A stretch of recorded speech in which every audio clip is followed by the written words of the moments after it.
سبحان الله والحمد لله لا إله إلا الله.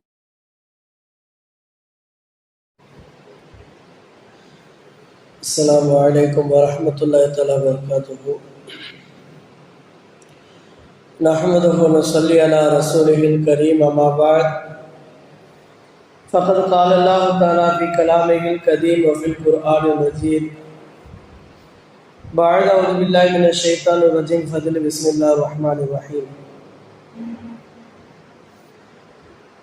هو الله الذي لا إله إلا هو الملك القدوس السلام المؤمن المهيمن العزيز الجبار المتكبر سبحان الله عما يشركون.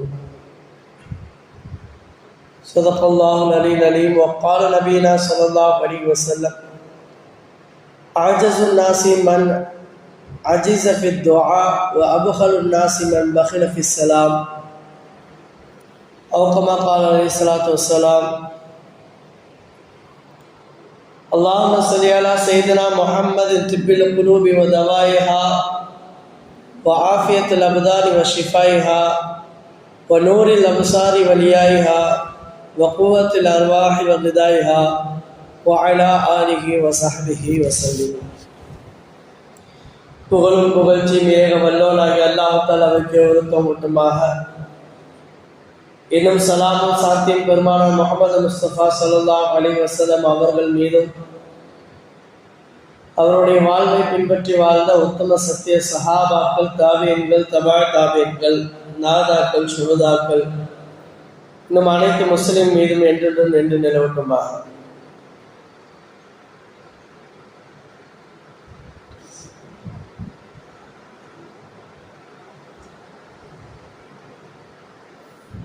அல்ஹம்துலில்லாஹ்.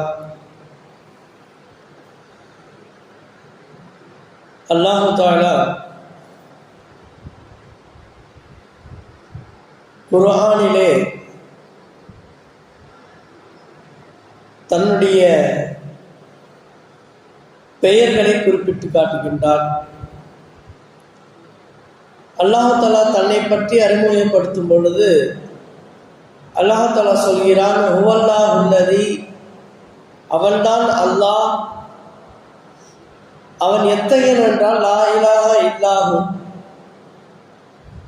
அவனை தவிர வேறு கடவுள் இல்லை, வேறு இறைவன் இல்லை. அல் மலீக், அவன் ஆட்சியாளன், அல்லாஹ் தஆலா அரசன். அல் குத்தூஸ், மிக தூய்மையானவன், அல்லாஹ் தஆலா மிக பரிசுத்தமானவன். அஸ்ஸலாம், அல்லாஹ் தஆலா நிம்மதி அளிப்பவன். அல் முஹ்மின், பாதுகாப்பளிப்பவன் என்பதாக தன்னுடைய பெயர்களை அல்லாஹ் தஆலா வரிசையாக குறிப்பிட்டு காட்டுகின்றார்.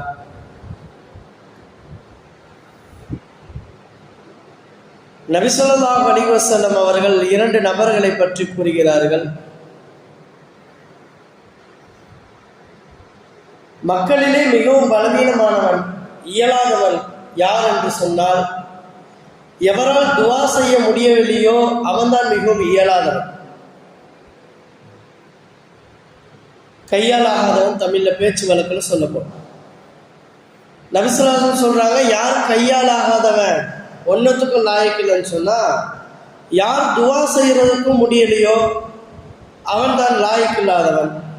அல் அபுகலு நாசு மன் பகில ஃபிஸ் ஸலாம், கஞ்சன், மக்களிலே மிகவும் கஞ்சன். அபுகல், ரொம்ப கஞ்சமானவன், கஞ்ச புத்தி கொண்டவன் யார் என்று சொன்னால் மன் பகில ஃபிஸ் ஸலாம், சலாம் சொல்வதில் யார் கஞ்சப்படுகிறார்களோ அவர்தான் மக்களிலே மிகவும் கஞ்ச புத்தி உடையவர் என்பதாக நபி ஸல்லல்லாஹு அலைஹி வஸல்லம் அவர்கள் சொல்லி காட்டுகிறார்கள்.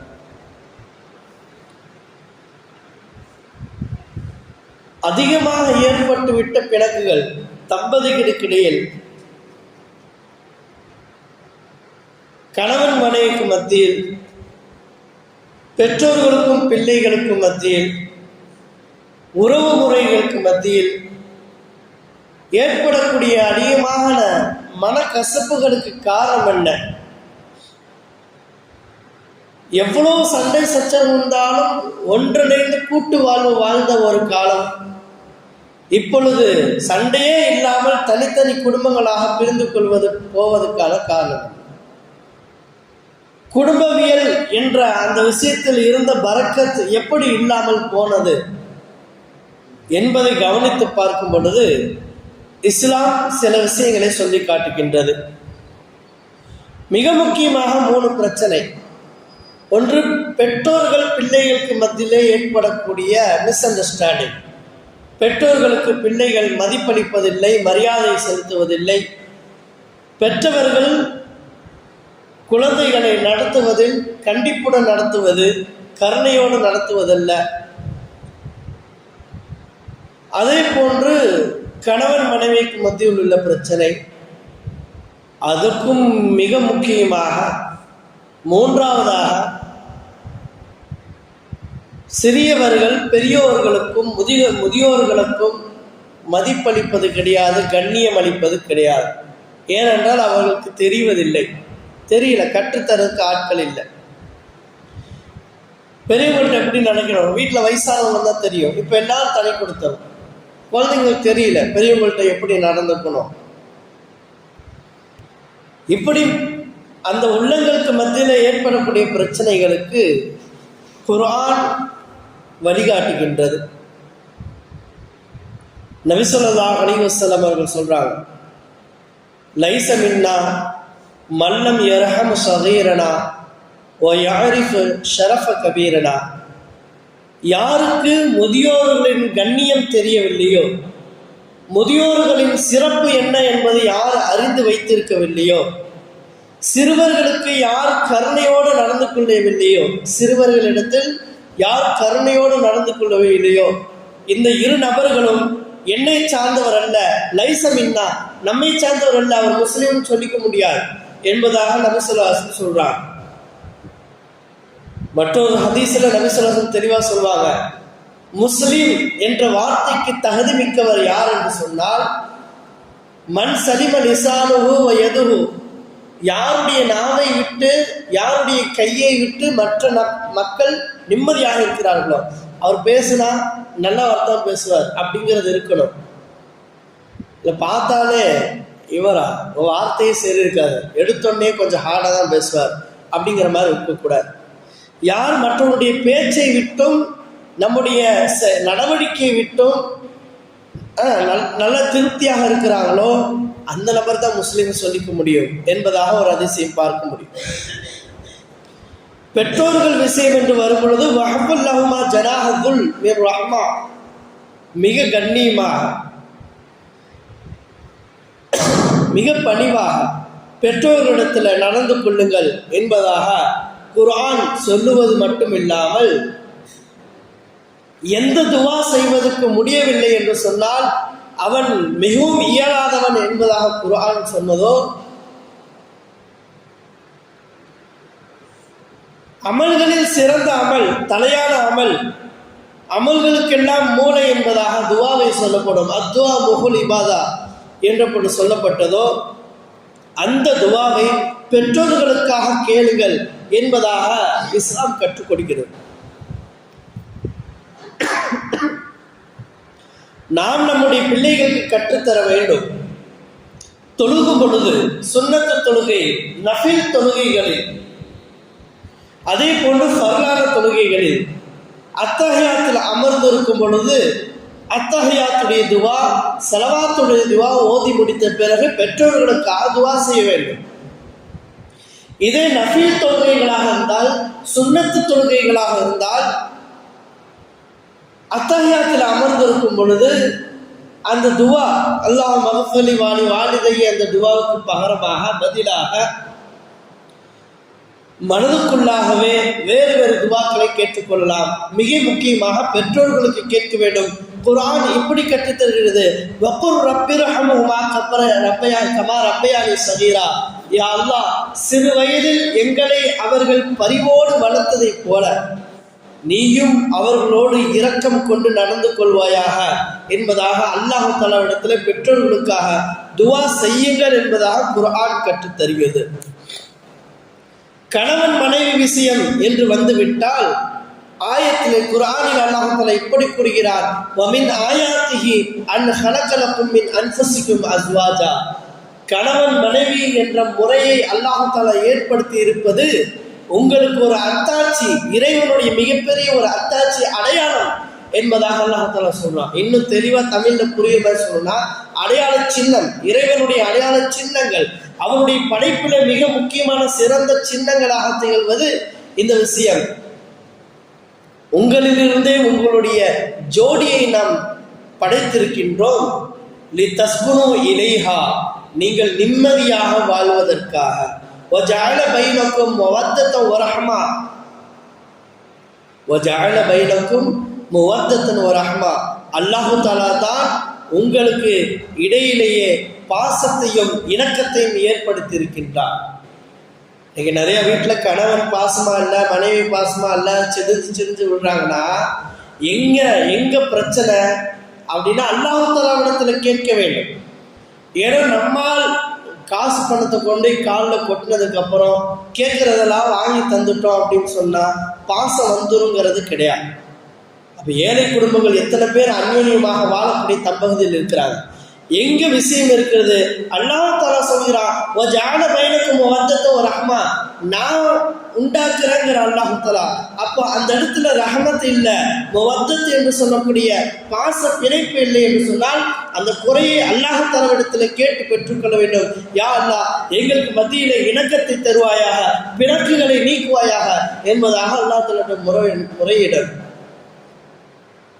அல்லாஹ் தஆலா இன்ன ஃபீ ذلك لآيات لقوم يتفكرون, சிந்தித்து பார்ப்பவர்களுக்கு இதுல படிப்பினை இருக்குது, விஷயம் இருக்குது என்பதாக அல்லாஹ் தஆலா குறிப்பிட்டு காட்டுறான்.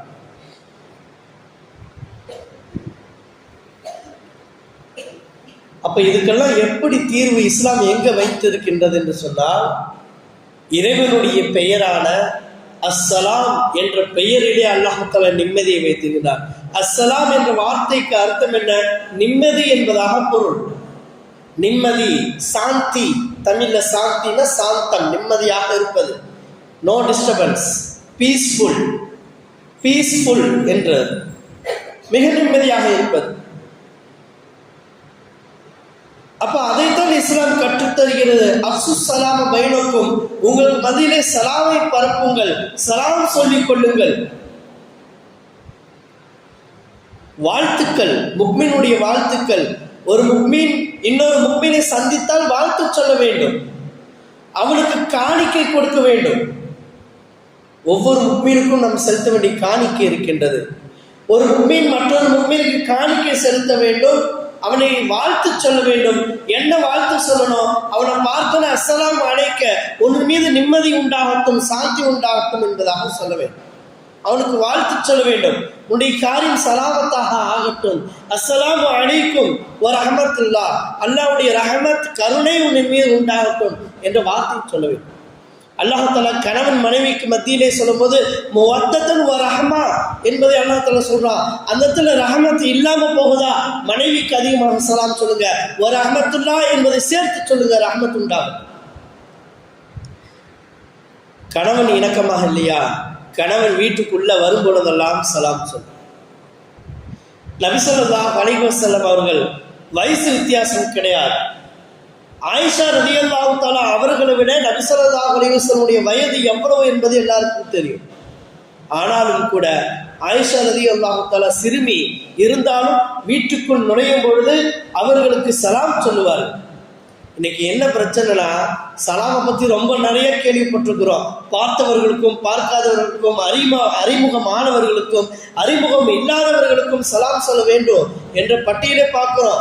வெளியில போனா பள்ளிவாசல பார்க்கிறவங்களுக்கெல்லாம் சிரிச்ச முகத்தோட அஸ்ஸலாமு அலைக்கும் பாய், ஏதோ கடத்தருக்கு போன அஸ்ஸலாமு அலைக்கும் பாய், எல்லா இடத்துலயும் சலாம் இருக்குது.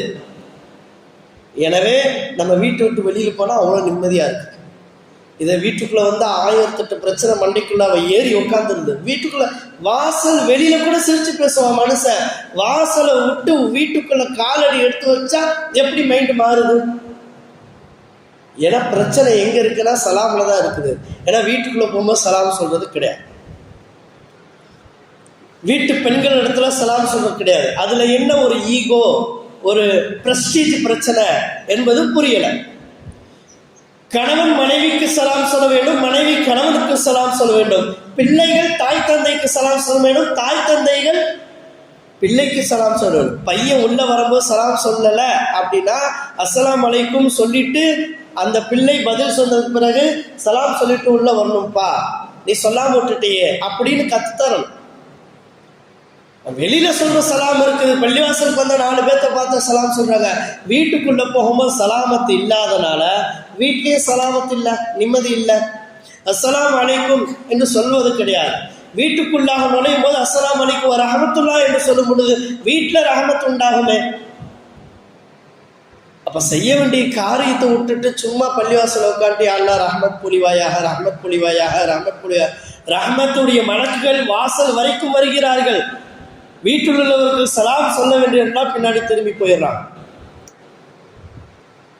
அல்லாஹ்வுடைய சலாமும் அல்லாஹ்வுடைய ரஹமத்தும் எந்த இடத்துல இல்லையோ அங்க மலக்குமார்கள் எப்படி போவாங்க? அல்லாஹ்வுடைய ரஹமத் இல்லாத இடத்தில், அல்லாஹ்வுடைய சலாம் இல்லாத இடத்தில் மலக்குமார்கள் எப்படி போவாங்க?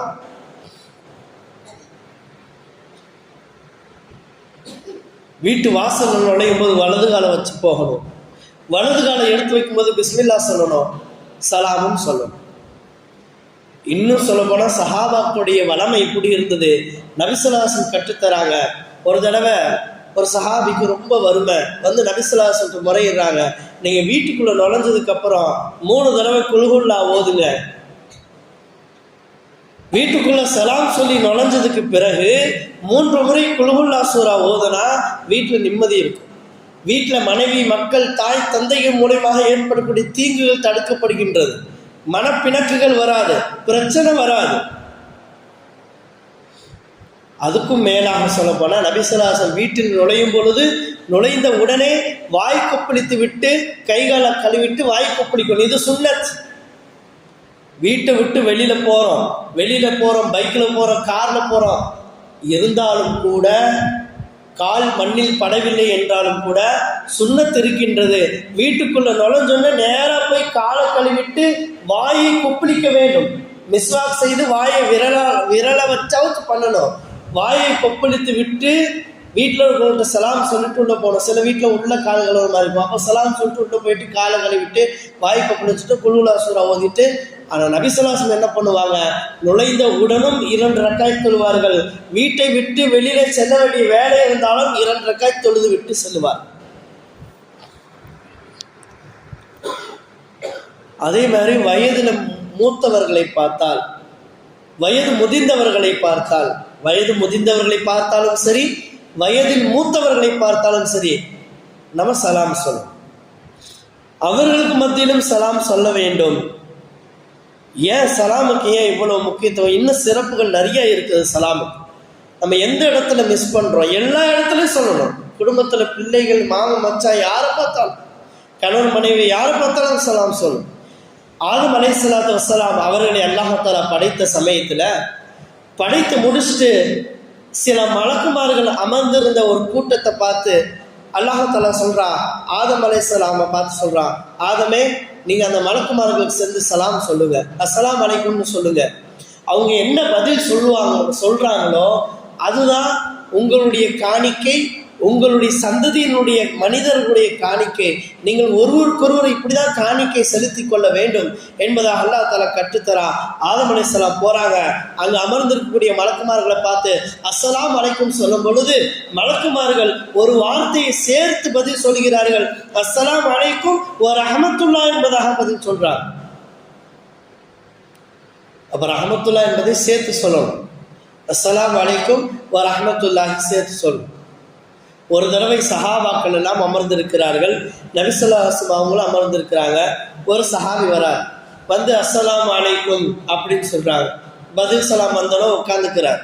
அடுத்து நபிசல்லாசம் உடனே என்ன சொன்னாங்க? அஷரத்துன் 10 அப்படின்னாங்க. இன்னொரு மனிதர் வரார், இன்னொரு சஹாபி வரார். வந்தோடனே அஸ்ஸலாமு அலைக்கும் வரஹ்மத்துல்லாஹ் அப்படின்னு சொன்னார். சொன்னதுக்கு அப்புறம் நபிசல்லாசம் அவங்க 20 அப்படின்னாங்க. மறுபடியும் இன்னொருத்தர் வராங்க, வந்து அஸ்ஸலாமு அலைக்கும் வரஹ்மத்துல்லாஹி வபரகாத்துஹு அப்படின்னு சொல்றாங்க. சொல்லி முடிச்சுட்டு அவரும் சபையில் அமர்ந்து கொள்கிறார். அமர்ந்து கொண்ட பிறகு நபிசல்லாசம் சொன்னாங்க 30 அப்படின்னாங்க. என்ன 10, என்ன 20, என்ன 30 யா ரசூலல்லாஹ் அப்படின்னு சஹாபாக்கள் கேட்கும்போது நபிசல்லாசம் சொன்னாங்க, முதலில் வந்த பொழுது யார் அஸ்ஸலாமு அலைக்கும் என்பதோடு நிப்பாட்டி கொண்டாரோ அவருக்கு 10 நன்மை தான் கிடைச்சிச்சு. யார் அஸ்ஸலாமு அலைக்கும் வரஹ்மத்துல்லாஹ் என்று சொன்னாரோ அவருக்கு 20 நன்மை கிடைச்சிச்சு.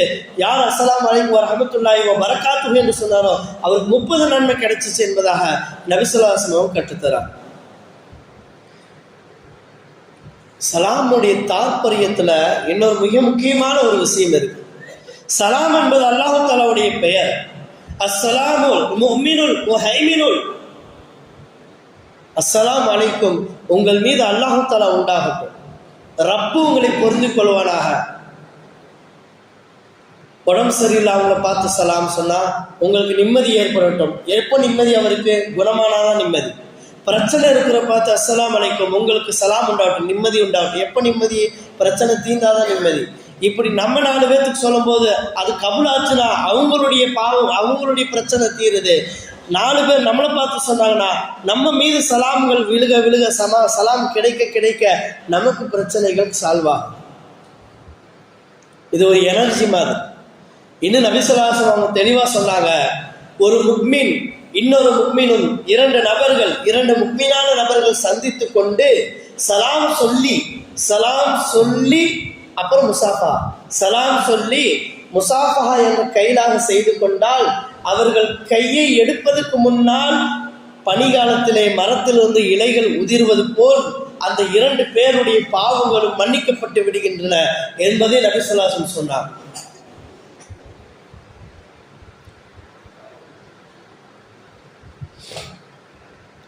எம்மாம் ஒருத்தர் மற்றவருக்கு, ஒரு முக்மின் இன்னொரு முக்மினுக்கு, ஒரு சகோதரர் இன்னொரு சகோதரருக்கு அவர் இல்லாத நேரத்தில் கேட்கப்படக்கூடிய துவா ஒப்புக்கொள்ளப்படுகிறது. அது மட்டும் இல்லாம கழுத்துக்கு பக்கத்துல ஒரு மலக்கு இருப்பார். அந்த மலக்கு சொல்லுவாராமா, உனக்கும் அதே போல் கிடைக்கட்டும் என்பதாக நமக்கு மறுபடியும் அவர் துவா செய்வார். அப்ப சலாம் சொல்லும் பொழுது பாவங்கள் மன்னிக்கப்படுகின்றது. எப்படி சலாம் சொல்லும்? முசாஃபஹா செய்வதோடு சலாம் சொன்னால் பாவங்கள் இலைகள் உதிர்வது போல் உதிர்ந்து விடுகிறது. ஒருத்தருக்கொருத்தர் சுத்தப்படுத்திக் கொள்ளணும், ஒருத்தருக்கொருத்தர் சுத்தப்படுத்திக் கொள்ள வேண்டும். புனிதர்களாக மாறிவிடுகிறார்கள். பெரும் பாவங்களை தவிர அனைத்து பாவங்களும் உதிர்ந்து விடுகின்றன சலாம் சொல்லப்படும். அப்ப முசாஃபா அந்த பழக்கமும் வர வேண்டும், சலாம் சொல்ற பழக்கமும் வரும். நபி ஸல்லல்லாஹு அலைஹி வஸல்லம் அவங்க வீட்டுக்குள்ள எப்ப நுழைஞ்சாலும் அஸ்ஸலாமு அலைக்கும் வரஹ்மத்துல்லாஹ் என்பதை சொல்லிதான் நுழைவாங்க என்பதை ஹதீஸை நம் திர்மிதி ஷரீஃபிலே பார்க்க முடிகின்றது. எந்த அளவுக்கு நபி ஸல்லல்லாஹு அலைஹி வஸல்லம் அவங்க சலாமை முன்னிறுத்தி கூறுகிறார்கள், எந்த அளவுக்கு சலாமை பின்பற்ற சொல்றாங்க அப்படின்னு பார்த்தா, 2 நபர்கள் நடந்து போறாங்க. 2 நபர்கள் வந்தாங்க, சலாம் சொன்னாங்க. சலாம் சொல்லிட்டு 2 பேரும் சேர்ந்து நடந்து போறாங்க. நடந்து செல்லும் பொழுது வைன் ஹாலத்து பைனஹுமா ஷஜரத்துன், ஒரு மரம் இடையிலே குறுக்கிட்டாலும் கூட, ஒரு மரம் வந்துச்சு, 2 பேரும் நடந்து போயிட்டு இருந்தவங்க, மரம் வரவும் இவர் இங்கிட்டு பிரிஞ்சு போனாரு, இவர் இங்கிட்டு பிரிஞ்சு போனாரு. அப்புறம் மரம் கிராஸ் ஆனதுக்கு அப்புறம் சேர்ந்துக்கிட்டாங்க. இப்படி மரத்தை கடந்து சேர்ந்து கொண்டாலும் கூட மறுபடியும் சலாம் சொல்ல வேண்டும். சலாம் சொல்லிட்டாங்க, 2 நடந்து போயிட்டு இருக்கிறாங்க. திடீர்னு ஒரு செவுரு குறுக்க வந்துச்சு, செவுத்து தாண்டி மறுபடியும் சேர்ந்தாங்க, மறுபடியும் சலாம் சொல்ல வேண்டும்.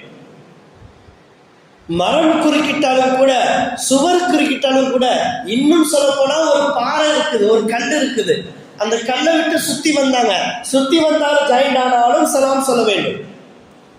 அந்த அளவுக்கு இஸ்லாம் சலாமை வலியுறுத்தி கூறுகின்றது. இன்னும் சொல்லப்போனால் முக்மினுடைய மிகப்பெரிய அடையாளம் சலாம் தான். சூரத்துல் யாஸின் அல்லாஹ் தஆலா சொல்றார், சொர்க்கவாசிகள் சொர்க்கத்தில் நுழைந்தவுடன் சலாம் என்ற சொல் மட்டும்தான் இருக்கும். ஒருத்தருக்கு ஒருத்தர் சலாம் சொல்லிக்குவாங்க.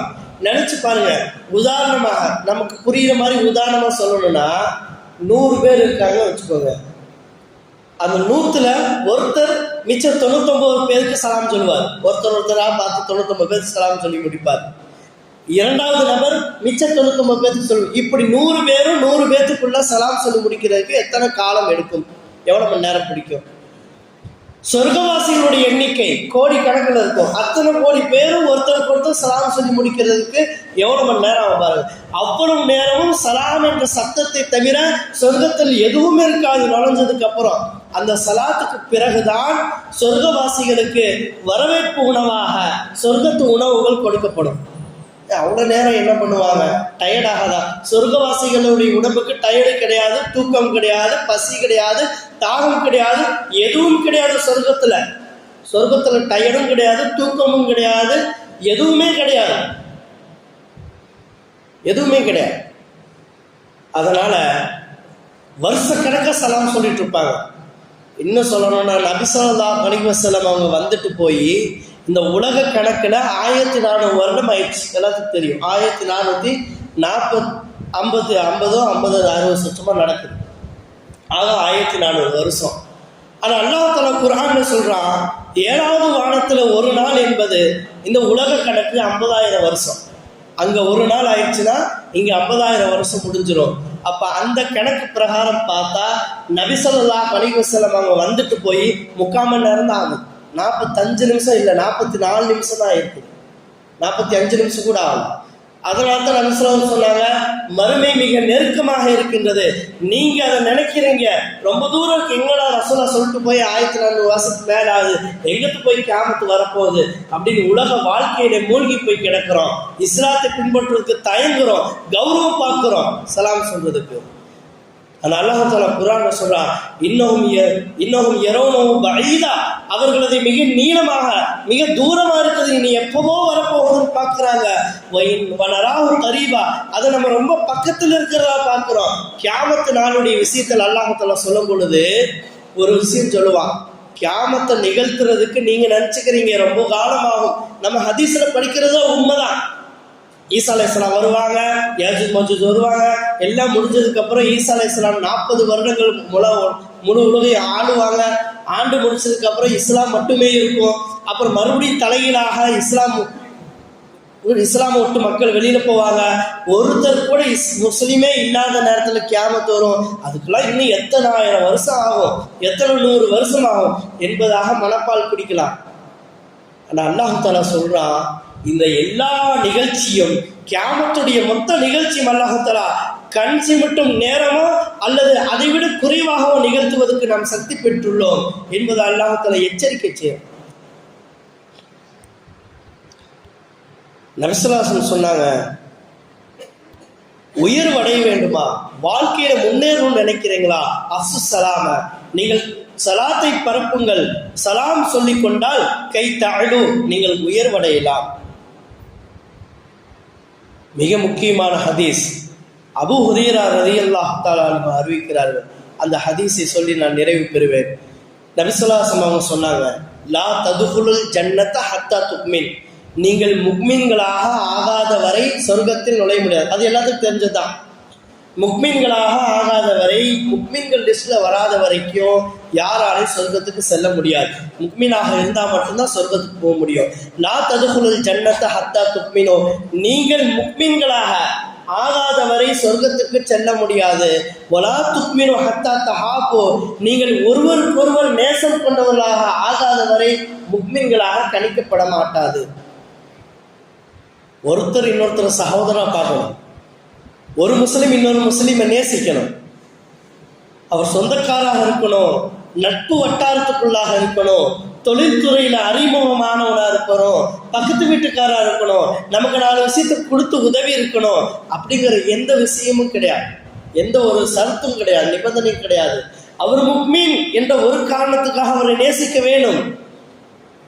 அவர் முக்மீனாக இருந்தால், ஐவேளை தொழுகையாளியாக இருந்தால், அவர் குற்றம் செய்துவிட்டாலும் தண்டிக்கப்படும் பொழுது கூட அவர்கள் கேவலமடையும் அளவுக்கு கேவலப்படுற அளவுக்கு அடிக்கக்கூடாது, தண்டனை கொடுக்கக்கூடாது.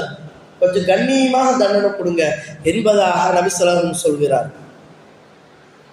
எனவே உங்களுக்கு மத்தியிலே முஹப்பத் ஏற்படவில்லையா? ஒரு முக்மீன் இன்னும் அவர் முஸ்லீம் அப்படிங்கிற ஒரு காரணம் மட்டுக்காக மனசுல முஹப்பத் ஏற்படலையா?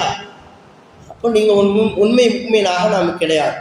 அப்படி உண்மை முக்மீனாக கிடையாதுன்னா முஹப்பத் வரணும்.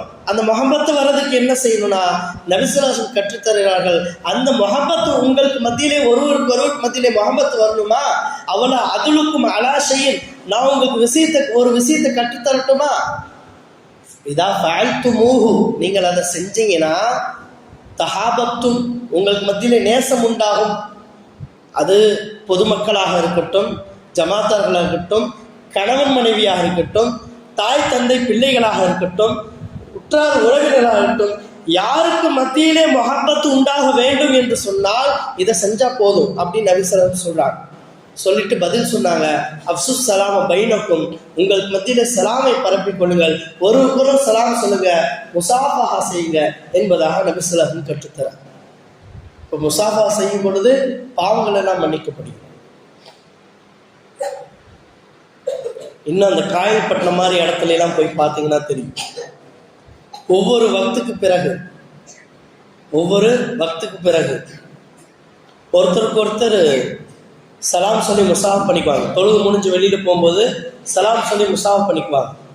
இன்னும் முக்கியமாக அசர் தொழுகைக்கு பிறகு, ஃபஜ்ர் தொழுகைக்கு பிறகு, மிக முக்கியமான நேரங்களில் பார்த்தீங்கன்னா, மிக முக்கியமான நிகழ்ச்சிகளுக்கு பிறகு இமாமுக்கு முசாஃபா செய்வாங்க. இமாமுக்கு முசாஃபா செய்கிறதுல என்ன மிக சிறப்பு இருக்குன்னு பேசினா அது இன்னொரு ஜும்மால தான் பேச முடியும். அவ்வளோ பெரிய விஷயம் இருக்குது. சுருக்கமாக வேணால் சொல்லணுன்னா, உங்களுக்கெல்லாம் விருப்பம் இருக்கோ இல்லையான்னு தெரியாது, ஆனால் வரக்கூடிய ஜமாத்தார்களிடத்தில் முசாஃபா செய்ய வேண்டும் என்று எனக்கு விருப்பம் இருக்குது. அப்போ எல்லாரும் முசாஃபா பண்ணாதான் இமாமுட்ட என்ன ஆகும்? அல்லாஹ் தஆலா என்ன சொல்கிறான்? முஹப்பத் உண்டாகும். ஒருவருக்கொருவரும் செய்து கொள்ள வேண்டும், இமாம் இடத்திலும் செய்து கொள்ள வேண்டும். இமாமை சுத்தப்படுத்தணும். நான் இங்கே நின்று தொழுகும் பொழுது என்னுடைய தொழுகை சரியா இருந்ததா, பின்னாடி நிற்கிறவங்க தொழுகையெல்லாம் சரியா இருக்கும். அப்போ என்னுடைய சிறு பாவங்கள் மன்னிக்கப்பட வேண்டும் என்று சொன்னால் நீங்கள் ஒவ்வொரு தொழுகைக்கு அப்புறம் முசாஃபா செஞ்சாதான் அந்த முசாஃபாவில் உங்களுடைய பாவமும் மன்னிக்கப்படும், என்னுடைய பாவமும் மன்னிக்கப்படும். நானும் சுத்தமாவேன், நீங்களும் சுத்தமாவேன். உங்களுக்கும் எனக்கும் மத்தியில் முஹப்பத் உண்டா, மஹல்லா ஒருவாக கட்டமைக்கப்படும். இப்படி எக்கச்சக்கமான விஷயங்கள் இருக்கு. அப்போ ஒருவருக்கொரு சலாம் சொல்லிக்கொள்ள வேண்டும். அது சலாத்தை எதோடு சொல்லிக்கொள்ள வேண்டும்? முசாஃபஹாவோடு செய்து கொள்ள வேண்டும். அதே சலாத்தை முசாஃபஹாவை நானும் உங்களோடு செய்து கொள்ள விரும்புகிறேன். எனவே இன்ஷா அல்லாஹ் அந்த பழக்கத்தை மொஹல்ல முன்மாதிரியாக நம்முடைய ஊரில் நம்ம மொஹல்லாலிருந்து ஸ்டார்ட் பண்ணும். பல பள்ளிகளில் பார்த்தா பெரியவங்க 4 பேர் விவரம் தெரிஞ்சவங்க மட்டும் போய் இமாம்கிட்ட முசாஃபா செஞ்சுட்டு வருவாங்க.